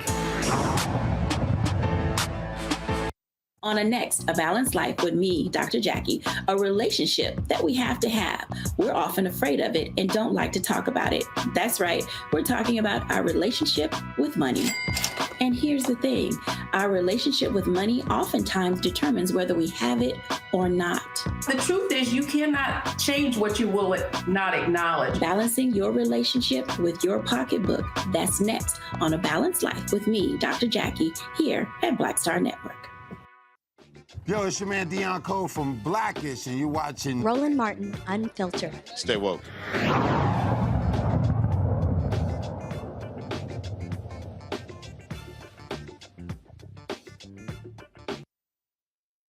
All right, we've been covering what's been happening at Prairie View A&M University with Dr. Ruth Simmons, who was president of the university. She dropped a letter last week saying that she could, if she didn't have the full authority to be president, she'll be stepping down. She'll be stepping down at the end of February, on February 28th. We told you yesterday she's going to be becoming a fellow at Rice University in Houston. I was sent this video today because this could very well tell us exactly what the tensions that's been going on at Prairie View A&M University. Now, I told y'all when she initially resigned, when I saw that resignation letter, the initial resignation, which happened last year, I was like, this is weird. My gut was saying, this ain't just what everybody, I'm like, this ain't just a normal resignation. Something is happening here. Well, this is when she was speaking recently at the State of the University Address. This is on YouTube. This is about 30 minutes in. About 30 minutes in, listen to what she says. I try not to do this needlessly, because I don't see the point of doing it. But sometimes it's important to do these things. You need to know that the regents protested our having this individual on campus, okay? And that because of the whole CRT thing, we're in a period where the system wants to monitor very closely what we're doing. A director came in to me to let them know before I was going to do any interview, for example. Do any interview. So we are under very Carol, you called Jamal. guidelines right now in terms of what we can and cannot do. And needless to say, I can't take that seriously. You know, what kind of president could I be if I kowtow to that kind of nonsense? So what you have got to do in this moment, especially, is pay attention. Yes. Pay attention. We exist in a system. The guidelines come down to us to what we can and cannot do. Somebody apparently raised the question, well, why are we not closed on Monday? Because the system says we cannot be closed on Monday. Okay, so we exist within a system, and naturally what you're always trying to do within that is be a self-respecting institution that does what it needs to do in spite of the fact that you have all kinds of restrictions. And so there are bound to be moments when this erupts. You should expect that. When we're saying to the system, we're going to do this anyway. Okay? And so sometimes you have to maneuver very carefully how to handle this, like doing certain things before they know it, and then challenging them to overturn it, and having every black person in the area angry. And so when we set up the Center for Race and Justice, we did it without telling them. To be sure, they couldn't have been happy with it, but on the other hand, what were they going to do? Come and say that at Prairie View, you couldn't have any black stuff. So, you have got to shepherd your resources so that you can marshal those resources when they have to be used in defense of the ability of this university to be what it needs to be. So keep that in mind, and when you get the call, answer the call. That right there, Rebecca, Robert, and Scott, well, was a whole lot there in that 3.5 minutes. And so for folks to understand that Prairie View A&M University falls under the Texas A&M University system. The Texas A&M University Board of Regents oversees all universities within the system. Texas A&M University, the flagship, Prairie View, Texas A&M Galveston, and the other institutions. Texas Southern University is not under any system. They have their own Board of Regents, and so they actually have self-governance. Listening to that, Robert, said a whole lot there. She talked about, again, them wanting to, people asking why wasn't Prairie View closed on MLK Day? Well, she said because the system isn't closed on MLK Day. You heard her talking there about being able to, you know what, don't inform them. In fact, before I go to my panel, I got Melina Abdullah, and you heard her there say she did an in conversation with Melina Abdullah with Black Lives Matter with Grassroots, and the Texas A&M Board of Regents did not want Melina on that campus. Ruth said, y'all don't get to tell us who we talked to, and she went forward with that conversation. Melina, and so we now understanding what happened here, and so you speaking at Prairie View with Dr. Ruth Simmons caused some friction with the Texas A&M Board of Regents. Yeah, well, Dr. Ruth Simmons is not one that you want to debate on issues like this. Not only did she bring me to speak, she made me her activist in residence for an entire year, the last academic year. I was at Prairie View and fell in love with Prairie View. It's also my grandmother's alma mater.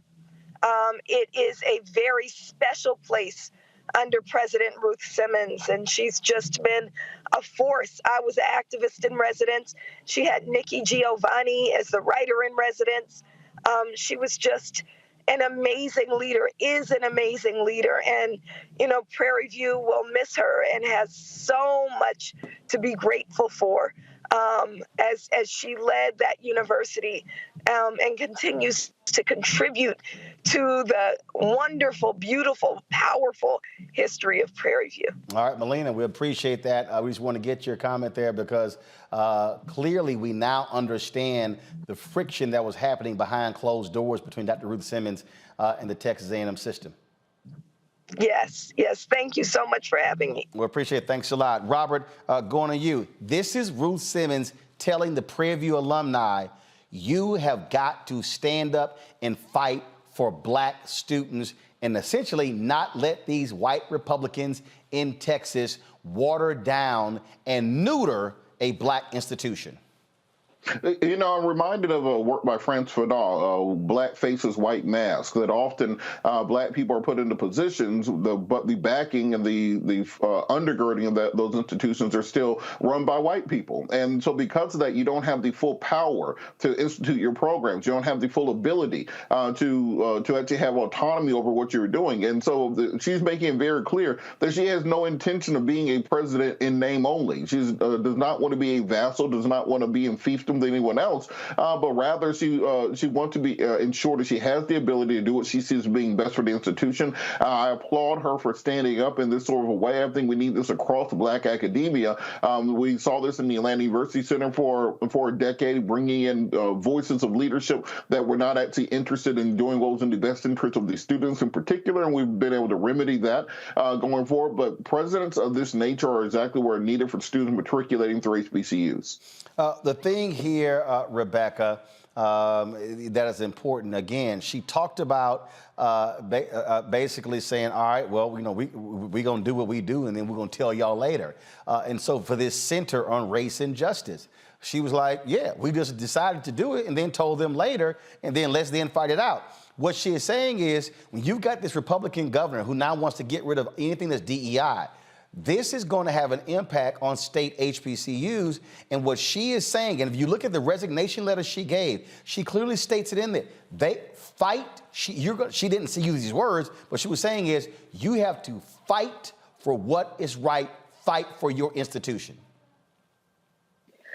Yes, Dr. Ruth Simmons is one of the top administrators in the country. She is heralded for all the work that she's done across many campuses, including Ivy League Brown, including the work I believe she did at Spelman, at Philander Smith College, at one of the universities out in California. Like I said, she is one of the top academic leaders in the country, bar none. What's interesting, I had a chance to visit Prairie View last summer, and I was talking with some alum because one of the questions I had with Prairie View being the A&M system, and part of that system that is chartered, I believe, in the Texas state constitution, is that it's also a funding question. Because by being a part of the A&M system, then there is dedicated funding that Prairie View gets that a Texas Southern does not get. But the problem is even with that dedicated funding that Prairie View was supposed to receive, Prairie View had to go to court to make sure they actually got the funding. Because for many years, just like some of the HBCUs in the state of Maryland, they weren't getting the level of funding from the state that they were promised and in law that they were supposed to get. So it is a question of funding with why Prairie View is still in the A&M system and why some of the alumni still want Prairie View to be in the A&M system. But to your point, by being in the A&M system, there are certain things that Prairie View can and cannot do because it is in the state system with other A&M schools. The thing here is that first, Scott, Prairie View has never had one of its graduates sit on the Texas A&M System Board of Regents. That's one. Two, the thing that also jumps out here is that this should be of concern.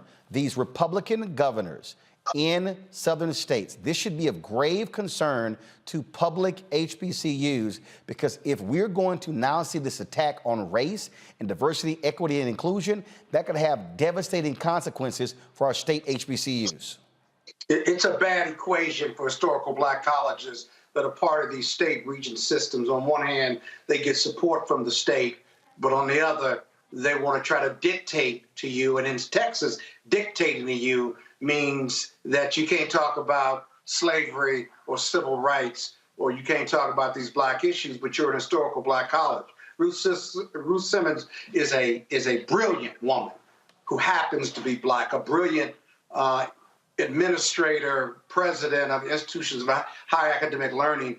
It is a loss for Prairie View, but it's a greater loss for the regent system of Texas A&M and in the state of Texas. They just don't know yet because they're not smart enough to understand that this is a brilliant woman and she's going to be just fine. But this is a bad equation because this is where DeSantis and his whole issue of culture wars comes down on historical black colleges in the state of Texas. And the only thing you can do is now fight. And you cannot be afraid to fight if you block an historical black college and you get funding from the state. And you're going to have to get others to fight with you. Build your coalition and go fight and diversify that board of regents, because right now I understand why she resigned, but the fight continues. Of course. The circumstances aren't going to get any better. Indeed. All right, folks, hold tight 1 second. When we come back, we're going to pay tribute to, he's bigger than Atlanta businessman, Tommy Dortch.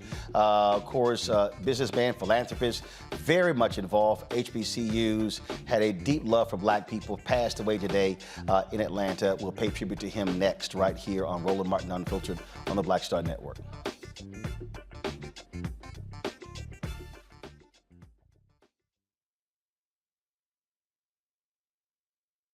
Next on Get Wealthy with me, Deborah Owens, America's Wealth Coach. Listen to this. Women of color are starting 90% of the businesses in this country. That's the good news. The bad news, as a rule, we're not making nearly as much as everyone else. But joining us on the next Get Wealthy episode is Betty Hines. She's a business strategist, and she's showing women how to elevate other women. I don't like to say this openly, but we're getting better at it. Women struggle with collaborating with each other. And for that reason, one of the things that I demonstrate in the sessions that I have is that you can go further together if you collaborate. That's right here on Get Wealthy, only on Black Star Network. Hi, I'm Dr. Jackie Hood Martin, and I have a question for you. Ever feel as if your life is teetering and the weight and pressure of the world is consistently on your shoulders? Well, let me tell you, living a balanced life isn't easy. Join me each Tuesday on Black Star Network for A Balanced Life with Dr. Jackie. We'll laugh together, cry together, pull ourselves together, and cheer each other on. So join me for new shows each Tuesday on Black Star Network, A Balanced Life with Dr. Jackie.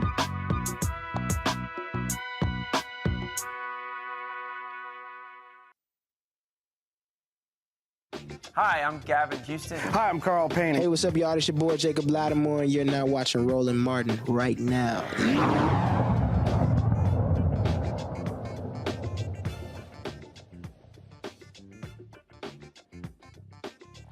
Folks, as we were preparing for today's show a couple of hours ago, got the phone call that Tommy Dortch, businessman out of Atlanta, philanthropist, very much a huge advocate for HBCUs, passed away. Tommy had been battling pancreatic cancer, a valiant fight, and was, fighting up until the end. He was still traveling this country. In fact, last month, we talked because he had a speech in, I think it was in Erie, Pennsylvania. He gave me a call, said he couldn't make the speech. He wanted me to give the speech. I couldn't. I had another speech somewhere else. I couldn't get to Erie, Pennsylvania in time. It just could not work out. And Pastor Jamal Bryant had alerted a number of us a week ago that Tommy, about 10 days ago, that Tommy was not doing well. And February 5th, I called him, left him a voicemail, sent him a text as well, told him that we're praying for him to keep fighting, that we loved him dearly. He was indeed someone who loved black people. Very much involved in education efforts. Was sat on a number of board of trustees at universities across this country, involved in a number of businesses in Atlanta. And of course, and he knew everyone. Longtime chair, national chairman of the 100 Black Men for America. In fact, Tommy, he made sure that I was named an honorary member. He wanted to pin me at the convention in when they had the convention during COVID, but they still sent it to me. And when we last talked, he was planning a major event in June at the national convention. He said, "Hey, I got to have you there. I'm stepping down as chair, passing the torch on." But unfortunately, he passed away today. Tributes have been pouring in all across social media. We looked at several different items. This is, of course, a photo that John Hope Bryant had posted on his page. This is from a birthday celebration for Andrew Young that took place a couple of years ago. D Nice and so many others have been posting tributes. And I saw a tribute from my man, saxophonist Mike Phillips. And Mike also paid a tribute. The phone call that I got today came from Melanie Campbell, chair of the National Coalition Black Civic Participation. Tommy was the board chair. In fact, when they had their Spirit of Democracy Awards in December, again, Tommy he wasn't just standing down, he was still appearing places, and he actually was there in person. Here's some of him speaking in December at the Spirit of Democracy Awards. Friends didn't recognize me when they walked in. I spoke to them, my 61 pounds later, but I'm here. It's been great. But before I get into my remarks that they wrote for me, they wrote me a Bible, so I'm going to go to the New Testament. I'm not going to go to the Old Testament here tonight. But I want all of the members of the board to please stand. All right, y'all, I'm going to play a little bit more of that later, but I want to go to Melanie Campbell. Melanie, again, you called me to let me know he had passed away. When I say that he was up, I mean, again, it was very much involved.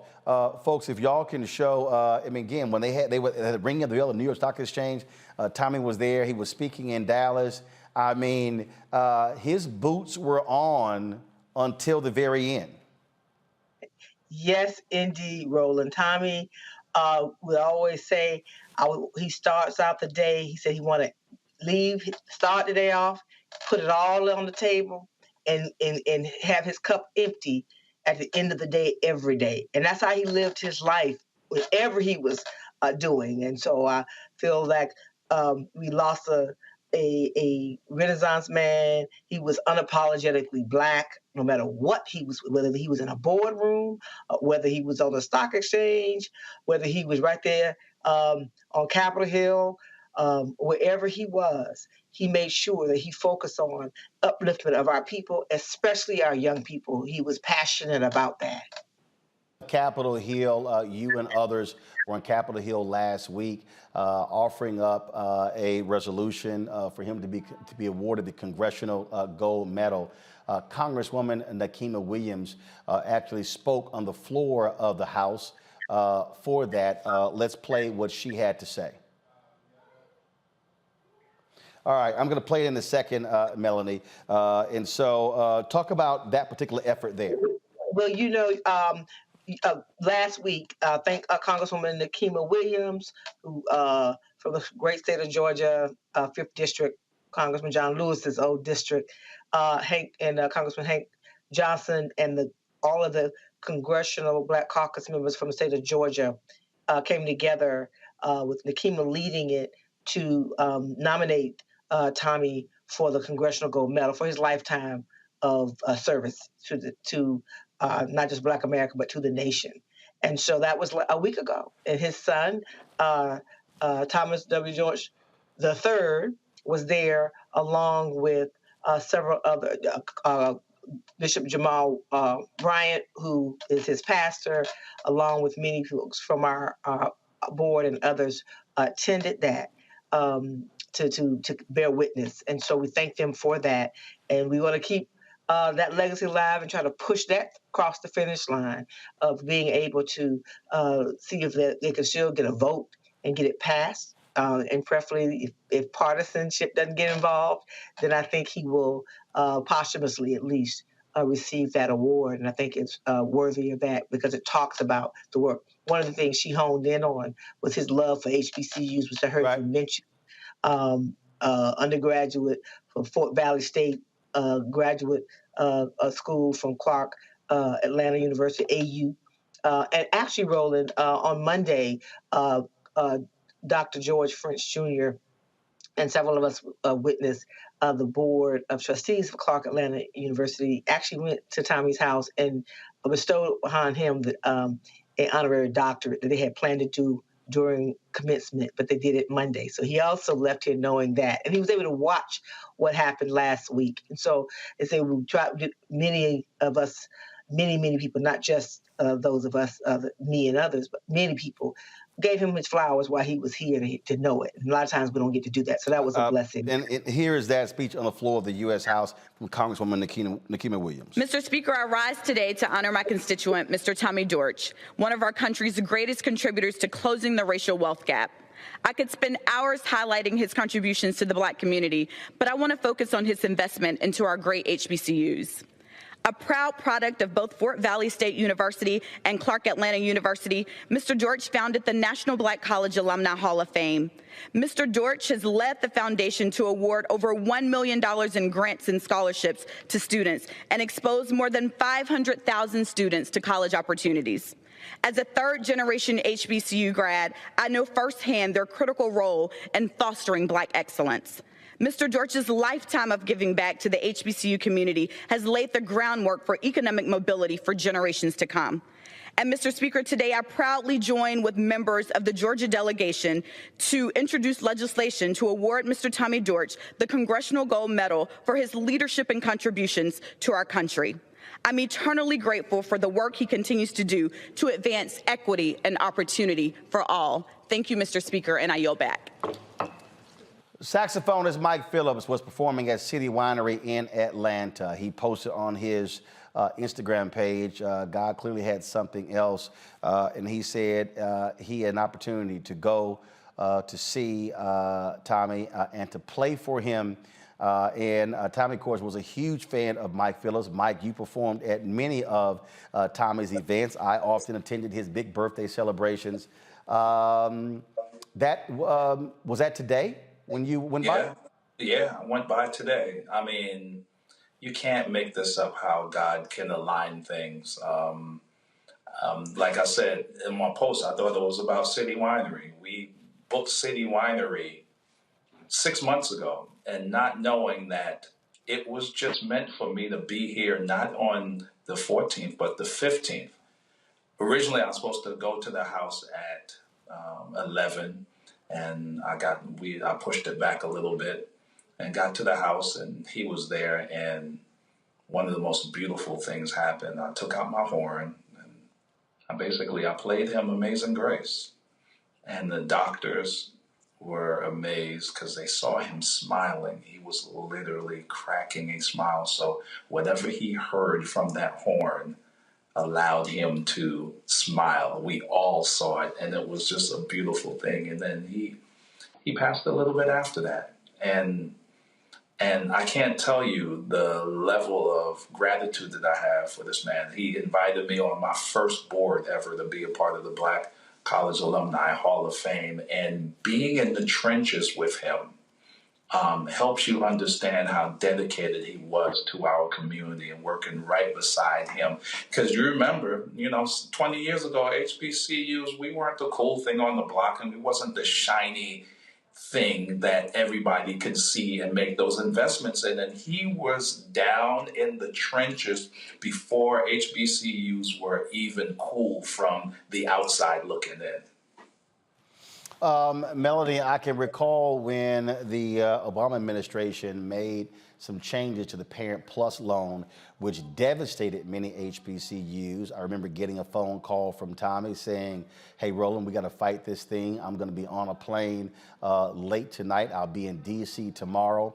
And so he was well known by folks on both sides of the aisle when it came to HBCUs. He also worked for Senator Sam Graham Nunn made history as one of the first top black staffers on Capitol Hill as well. And so we're talking about somebody who had tremendous influence in business and politics, in education, in a number of areas.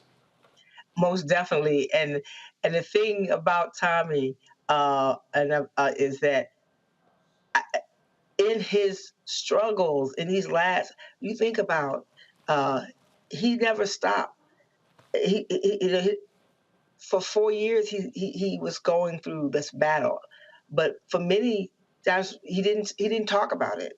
And then when he decided to talk about it, he spoke to it, even in that. And even in going through Tommy suffered, 3 different bouts of cancer over his lifetime. And he was not unapologetic about how he knew that he was blessed to have not just the resources, but the connections. And he said, but it should not be that way. That's one of the things he spoke about at the Spirit of Democracy Award. It should not be that way, that you have to have what I have in order to get quality health. So even in his struggles with terminal cancer, he still spoke to the issues about how it is the fairness of that is something that we need to all continue to fight for. So I will forever be indebted to watching him live until his last breath, and he never stopped, and he was unwavering in that. And I think he lived until the end. Mike, he was chair of the Grady Hospital board as well. I remember being in Atlanta. This is December of 21. I get COVID, Mike, and my doctor was like, "Hey, you need to get the antibodies."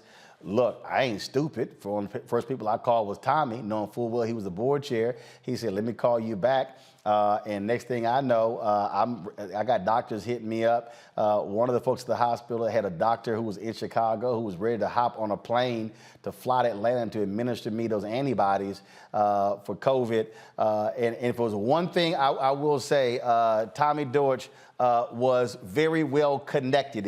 If there was somebody I did not know, and that's saying a lot, I know I could call him and get to somebody real quick. Yeah, I had a nickname for him. I call him Consigliere Cheat Code. He's the cheat code. Whenever you needed to get to something and you needed to circumvent some bureaucracy and get to the person that you needed to get to, Tommy was that dude. And the tentacles of his relationships were so diverse that it allowed him to shake and move and bring those resources back to this whole ideology that he had that was unapologetically black. And that's why we've made so many strides in raising money, because he used all of his tentacles and his reach to make sure that we were straight in our community. And he fought for that till his last breath. Indeed. Got to go to break. We come back. We'll continue to pay tribute to Tommy Dortch, who passed away today, pancreatic cancer in Atlanta. We'll chat with John Hope Bryant, the founder of Operation Hope. We'll also bring in my panel as well. Robert Patillo, of course, knew Tommy well, as many folks did in Atlanta and around the country. You're watching Roland Martin Unfiltered on the Black Star Network. Hatred on the streets, a horrific scene, a white nationalist rally that descended into deadly violence. White people are losing their damn minds. As an angry pro-Trump mob storms the U.S. Capitol, we've seen shooting. We're about to see the rise of what I call white minority resistance. We have seen white folks in this country who simply cannot tolerate black folks voting. I think what we're seeing is the inevitable result of violent denial. This is part of American history. Every time that people of color have made progress, whether real or symbolic, there has been what Carol Anderson at Emory University calls white rage as a backlash. This is the rise of the Proud Boys and the Boogaloo Boys. America, there's going to be more of this. Here's all the Proud Boys, guys. This country is getting increasingly racist in its behaviors and its attitudes because of the fear of white people. The fear that they're taking our jobs, they're taking our resources, they're taking our women. This is white fear.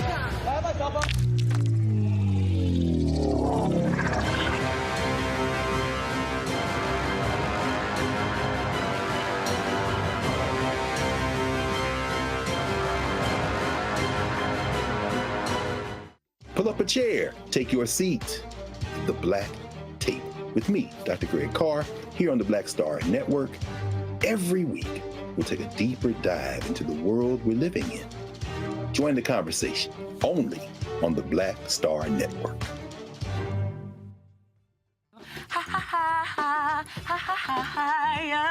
Hey, I'm Antonique Smith. What up, Lana Well, and you are watching Roland Martin Unfiltered.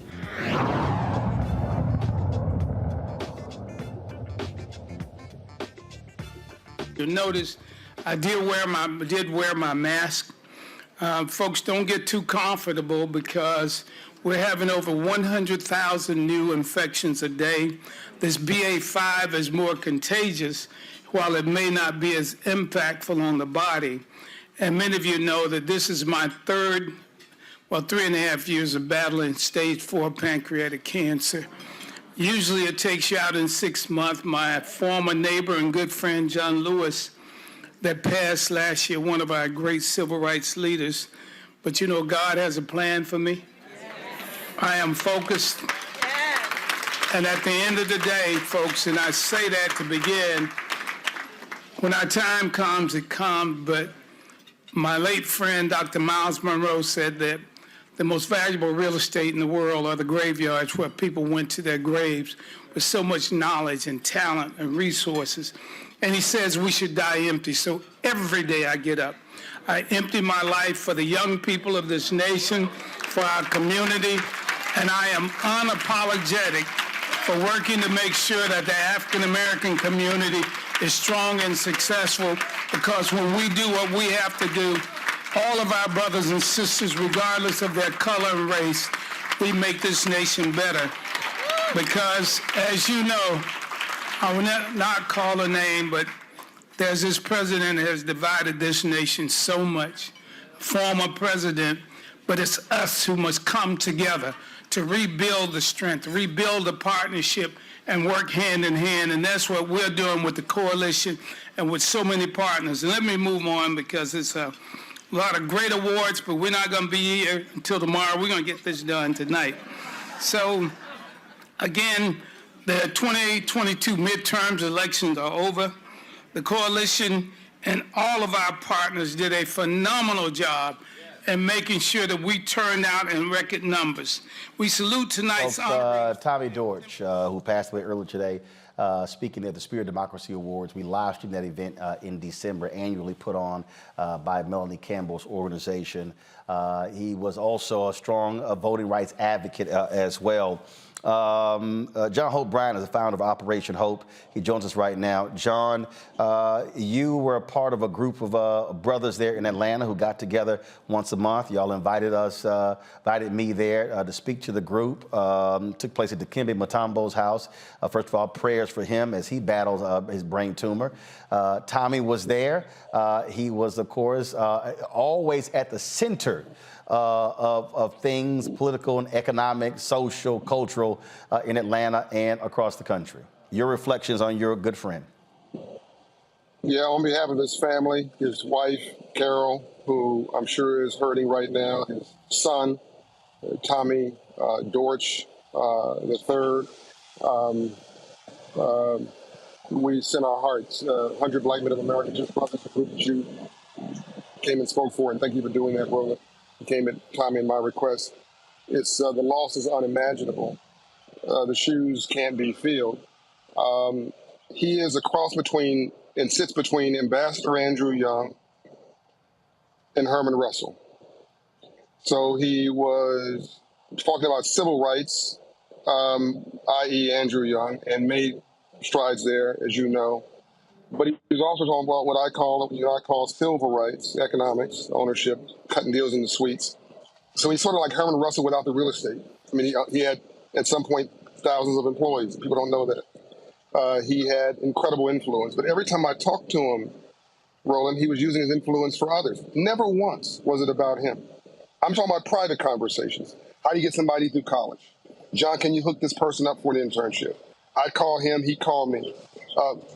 Whenever, John, can you come to 100 Black Men and receive an award? John, can you come to and talk to the HBCUs? He never once, in all the time I've known him, asked for something for himself. It says a lot. You weren't you? Didn't you recently go to Dallas? Like I say, he was. I told Melanie Campbell this. I said he left us with his boots still strapped on.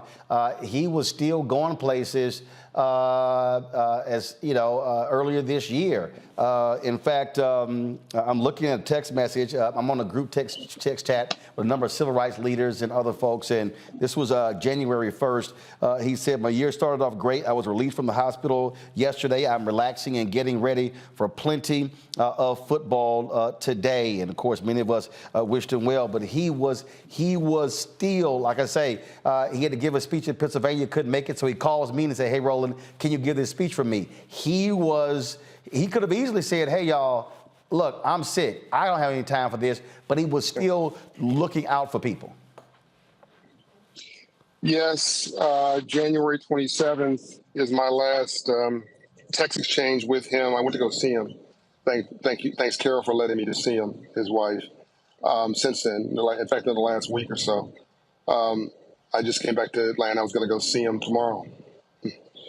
But on January 27th, I have a text from him about Just Brothers and what we should do. And he said, "I'll call you up to get on my hospital visit." Even that wasn't about him. It was always serving, to your point, and with his boots on. He was about PhD as much as he was about people getting PhDs. I'm on the board of Clark Atlanta University because of Tommy Dortch. Clark Atlanta University has a boatload of money. I'm talking about 7 figures, Roland, because of Tommy Dortch. He could have put that money anywhere. I guess he could have put it in his pocket. He gave it to Clark Atlanta University to create an institute around entrepreneurship and community development and wellness. I think that's also involving Melanie, I believe. He would ask his friends to donate, not to him, to an HBCU. And I know of one donation at 7 figures that has not yet hit yet, but that's coming because of Tommy. That's about to hit at Clark Atlanta. 7 figures, Tommy directing it back to his community. All the stuff that we don't know that he did to help make this world a better place. And we all need to honor him like we honor the legacy of Dr. King, with a day on and not a day off.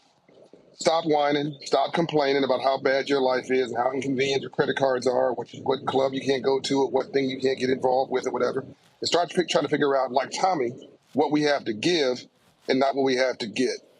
He was on the board of Operation Hope. He spoke at the Hope Global Forum. He was at our last Hope Global Forum in December. Yep. While he was sick. Now that I think about it. Yep. Indeed. John Hope Bryant, founder of Operation Hope. We certainly appreciate you sharing your thoughts and reflections about the life and legacy of Tommy Dortch. And I thank you, Roland, for doing this. I'm rolling right now, no pun intended, rolling. But I wanted to because you called, I wanted to stop the world to do this. I don't want to get in front of the family and what they need to do, but I thought it was important to at least honor him. And thank you for doing this. We appreciate it. His niece Angela reached out to me, and so the family is watching. And so we certainly appreciate that. Thanks a lot. Rob Patillo, your thoughts? You know, as a Clark Atlanta alumni, someone who's been active in the civil rights movement in Atlanta for 20 years, this is a tremendous loss to the city and to the movement. And I'm not certain how it can or could be replaced. I don't think people from outside of Atlanta can understand just the impact that this man had. When I was an intern, my sophomore year, intern for Thomas W. Cole, the former president of Clark Atlanta University, and we had lunch with Tommy Dortch. Normally, the 19-year-old college student doesn't really get to talk during those meetings between the big dogs. But they actually engaged me. We had a conversation about black men and mentorship and leadership. And he kind of left with me this conceptualization and this idea that it's the responsibility of each of us to carve a path for those who come behind us. And that was truly the legacy that he left. You did not run a campaign in Atlanta without visiting Tommy Dortch first. That was just, it was not a thing that was done. You had to have his blessing in order to run for office in many cases. Civil rights organizations and conferences, I've never seen someone donate so much and give so much of his time and resources and connections to ensure that we had a movement that could fight back and to create really this Black Hollywood as it would be that Atlanta is now. That does not get built without someone like a Tommy Dortch and building out much of the financing for the last decade or plus of the civil rights movement. So when we lose these lions, I think this generation, the millennials and Gen Zers, need to make sure that you are doing what you need to do to be in the position so that you can be that leader going forward. Because where we are today, we've lost James Orange, we've lost John Lewis, we've lost Tommy Dortch, we've lost so many in the movement, that now is our time to pick up that baton and move forward, learn from their lessons, and fight the battle going forward. Rebecca, the point I made, Tommy, was very much about the importance of Black folks voting, and that was one of the reasons why he was such a huge supporter of Melanie Campbell's organization. Yes, absolutely. Tommy Dortch is the blueprint. All I can say, especially to his family and friends that are watching, may he rest in peace. May he stand strong with the ancestors. But he was definitely a man to be admired.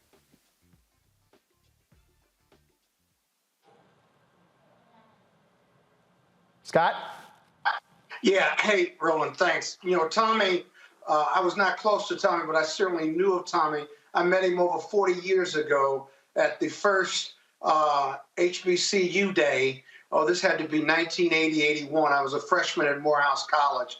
And Tommy was probably at the beginning of his grind for HBCUs. And I remember being at a rally as a freshman on the steps of the Georgia State Capitol, 80-81, and he was a fiery speaker and committed. He was much younger then, but I had been active with some Morehouse students, with Tyrone Kreider and others, who Tyrone's not with us anymore, and he gave me an opportunity to speak at this rally just upon knowing what we had done at Morehouse, and I never will forget, as he stood behind me, that he was introducing other speakers. But if you knew him and you had something to say, you got to speak that day, especially as college students. And then the rest is history with his legacy of not only wealth building, but he loved Black people unapologetically. And he certainly gave his time, money, and resources, was the power behind the throne. I just saw him at Jerome Russell's home for a fundraiser for Lucy McBath, probably about 9 months ago. And he was there and jovial. He gave me a big hug. I hadn't seen him in 20 or 30 years, but he remembered who I was. And we had a good conversation reminiscing about HBCU Day, which was the first one in the history of the country. So God bless him. When we get to heaven, he'll be there waiting on us, Roland, for sure. Melanie Campbell, your final thoughts. Melanie, you're muted. Melanie, you're muted. Sorry, Roland. A. Scott Bolden, I think we were there together. And so that's how I got involved. Is Tommy Dortch pulled me off the campus, and we were doing marches on waving Black colleges and universities. That's right. I want to lift up Carol Dortch and Tommy Dortch III and the whole family for sharing Tommy with so many of us in this nation. And they were a dynamic, powerful couple because she was powerful in her right in leadership and kept the trains moving. And he would always lift her up in that way. So I want to lift the family up and know that we are going to do all we can. I know I will speak for myself on a personal as well as professional level to know that Thomas W. Dortch Jr. not only walked this earth, he shook this earth, and he meant so much to so many of us. And thank him, thank God for the life and legacy of my friend, my mentor.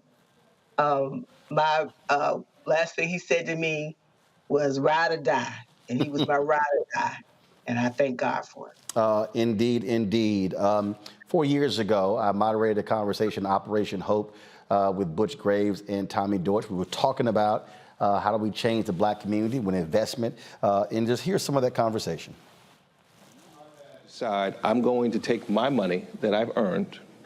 I'm going to find the Black auto dealer. I'm going to find the Black dry cleaner. I'm going to find the Black investment banker. I'm going to find the Black whatever it might be. And I'm going to put my money in with them. That's not isolating us, that's protecting ourselves. And that is reinvesting in ourselves.